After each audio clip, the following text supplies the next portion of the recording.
सगळ्यात पहिला प्रश्न की ज्याला तुम्हाला पार्टनर घ्यायचा आहे त्या माणसाचे आहेत का? जर तो माणूस नसेल तर तो तुमचा सक्का भाऊ असू द्या नाहीतर कोणी असू द्या, तुम्ही त्याच्यासोबत जर बिझनेस केला तर तुमचा गेम होऊ शकतो. बऱ्याचदा होतं काय की तुम्ही फार सिरियस आहे तुमच्या बिझनेसच्या बाबतीत, पण तितका सिरियस तोच नसतो. मग त्याच्यामुळे काय होतं, जर तुम्ही अशा सिच्युएशन मध्ये पण जेव्हा तुम्ही बिझनेस सुरू करताय तेव्हा नंतर तुम्हाला कळतं की यार तुम्ही एकटेच पळताय, तुम्ही एकटेच सगळीकडे पळताय आणि तो निवांत असतो, तो फक्त हिशोब करायला असतो, तो फक्त प्रॉफिट शेअरिंग करायला असतो. त्याच्यामुळे तो जर सिरियस तुम्हाला वाटत नसेल, त्याच्यामध्ये तुमची इतकीच भूक जर वाटत नसेल तर अशा माणसाला पार्टनर घेऊ नका.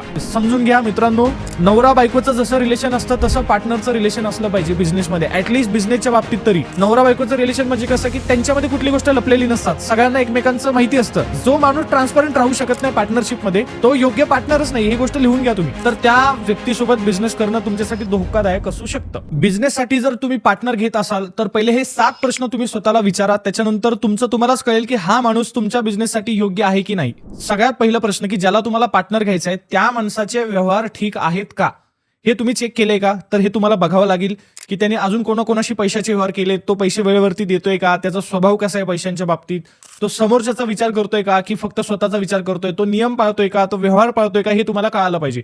जर तो माणूस व्यवहारिक नसेल तर तो तुमचा सक्का भाऊ असू द्या नाहीतर कोणी असू द्या, तुम्ही त्याच्यासोबत जर बिझनेस केला तर तुमचा गेम होऊ शकतो. त्याच्यामुळे सगळ्यात आधी त्याचा व्यवहार चांगला आहे का हे तुम्हाला क्रॉस चेक करावं लागेल. दुसरा प्रश्न तुम्ही स्वतःला विचारला पाहिजे की त्याच्यामध्ये तुमच्या इतकीच भूक आहे का? बऱ्याचदा होतं काय की तुम्ही फार सिरियस आहे तुमच्या बिझनेसच्या बाबतीत, पण तितका सिरियस तोच नसतो. मग त्याच्यामुळे काय होतं, जर तुम्ही अशा सिच्युएशन मध्ये पण जेव्हा तुम्ही बिझनेस सुरू करताय तेव्हा नंतर तुम्हाला कळतं की यार तुम्ही एकटेच पळताय, तुम्ही एकटेच सगळीकडे पळताय आणि तो निवांत असतो, तो फक्त हिशोब करायला असतो, तो फक्त प्रॉफिट शेअरिंग करायला असतो. त्याच्यामुळे तो जर सिरियस तुम्हाला वाटत नसेल, त्याच्यामध्ये तुमची इतकीच भूक जर वाटत नसेल तर अशा माणसाला पार्टनर घेऊ नका. तिसरा प्रश्न की तो जो माणूस ज्याला तुम्हाला पार्टनर घ्यायचा आहे तो जबाबदारी घेणारा आहे का? नाहीतर काय की त्याला जी कामं द्यायची आहेत त्याच्यासाठी पण तुम्हाला त्याला सांगावं लागतं, अरे बाबा हे काम कर, ते काम राहिलंय, ह्या कामाचं काय झालं, त्या काय कामाचं काय झालं. तर त्याच्यापेक्षा तुम्ही एखादा कामगार ठेवला तर काय फरक आहे, दोन्ही गोष्टी पण सेमच झाल्या. त्याच्यामुळे जो तुमचा पार्टनर आहे त्याला स्वतःची जबाबदारी कळाली पाहिजे, त्याला कुठल्या तरी कामासाठी फॉलोअप घ्यायची गरज नाही पडली पाहिजे की अरे ह्याच्याच मागे लागून काम करून घ्यावं लागतं, अशी वेळ नसली पाहिजे. जर अशी वेळ आहे तर याचा अर्थ तो पार्टनर नाहीये, त्याला तुम्ही पार्टनरचे फायदे देताय पण तो ऍक्च्युली कामगारच आहे.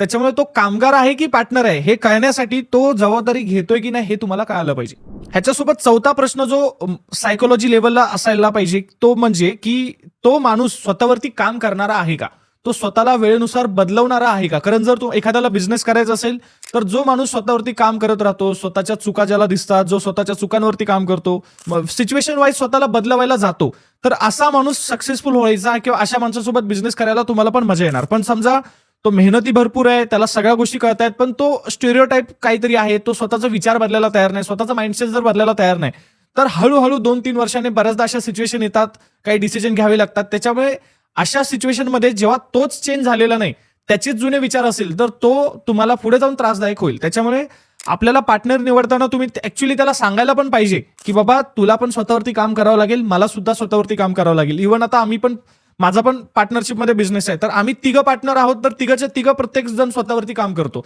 प्रत्येकाने बाबा दर 2-3 महिन्याला एक कामं घेतलेली आहेत की चला बाबा मला ह्या गोष्टीवरती काम करायचं आहे, मला ही गोष्ट माझ्यामध्ये डेव्हलप करायची आहे, मला ह्या गोष्टीची कोर्सेस करायचे आहेत. तर असं आम्ही स्वतःवरती काम करत राहतो, त्याच्यामुळे आम्ही स्वतः पण डेव्हलप होतो आणि आम्ही डेव्हलप झाल्यामुळे आमचा बिझनेस पण डेव्हलप होतो. 5वा प्रश्न, तो माणूस व्यवहार करताना तुमच्याशी किंवा बिझनेसशी ट्रान्सपरंट राहू शकतो का, हे तुम्ही विचारलं पाहिजे. कारण काय होतं की बिझनेस तुम्ही करताय, बऱ्याचदा कधी कधी काय असतं 100 रुपयाचा कुठेतरी खर्च होतो, 400 रुपयाचा कुठेतरी खर्च होतो, कधी कधी स्वतःच्या पर्सनल अकाउंटला 400-500 रुपये येतात. तर ह्या गोष्टी जेव्हाच्या तेव्हा सांगणारा तो तुम्हाला वाटतोय का, किंवा हा नियम तुम्ही केला पाहिजे. कारण काय होतं बऱ्याचदा बिझनेसमध्ये भले तुमचे लाखोचे कोटीचे व्यवहार असतील पण कधी कधी 5-5 हजाराचे व्यवहार स्वतःच्या पर्सनल अकाउंटवरती झालेले असतात, ते सांगायला माणूस विसरतो, बोलता रे लक्षात नाही राहिलं, ह्याच्यामुळे गैरसमज निर्माण होतो, बाकी काय होत नाही. त्याच्यामुळे जर तुम्ही बिझनेस करत असाल तर तुमची स्वतःची पण जबाबदारी की तुम्ही पण तुमच्या पार्टनरशिप बिझनेसच्या बाबतीत तरी ऍटलिस्ट पूर्णपणे ट्रान्सपरंट राहिलं पाहिजे आणि त्यांनी पण राहिलं पाहिजे. जो माणूस ट्रान्सपरंट राहू शकत नाही पार्टनरशिपमध्ये तो योग्य पार्टनरच नाही, ही गोष्ट लिहून घ्या तुम्ही.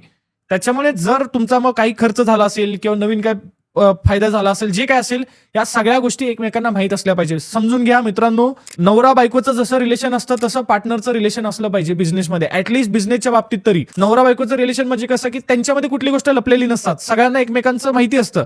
सेम जेव्हा तुम्ही बिझनेस करताय पार्टनरशिपमध्ये तेव्हा तुमच्या पार्टनरला तुमच्या बिझनेसचं सगळं माहिती असलं पाहिजे, तुम्हाला पण सगळं माहिती असलं पाहिजे, एकमेकांचे बिझनेसचे व्यवहार सगळ्याचे माहिती असले पाहिजेत. त्याच्यामुळे ट्रान्सपरंट राहणं हे तुम्हाला जमलंच पाहिजे. 6वा जरा स्पिरिच्युअल प्रश्न आहे की तुमच्या पार्टनर सोबत तुमच्या व्हॅल्यूज जुळत आहेत का, की ज्या गोष्टी तुम्हाला पटतात त्याच त्याला पटणाऱ्या आहेत का. जर तुमच्या व्हॅल्यूज सेम नसतील तर तो पण गडबड असते. बऱ्याचदा काय असतं की तुमचा असा माइंडसेट असतो की बाबा बिझनेस करताना मला कोणाला फसवायचं नाही, मला कोणाला खोटं बोलून काहीतरी विकायचं नाही. आणि त्याचवेळी तुमचा पार्टनर जो आहे त्याचं म्हणणं आहे की भाई बिझनेस आहे, खोटं बोलावं लागतं, बिझनेस आहे, फसवावं लागतं, आपल्याला काय करायचंय.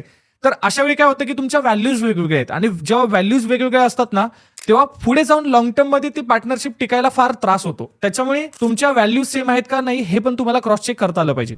आणि 7वा महत्वाचा प्रश्न की तुमच्या दोघांच्या स्ट्रेंथ वेगवेगळ्या असल्या पाहिजेत. तुम्ही दोघं पण बॅट्समन आहात, मग बॉलिंग कोण करणार.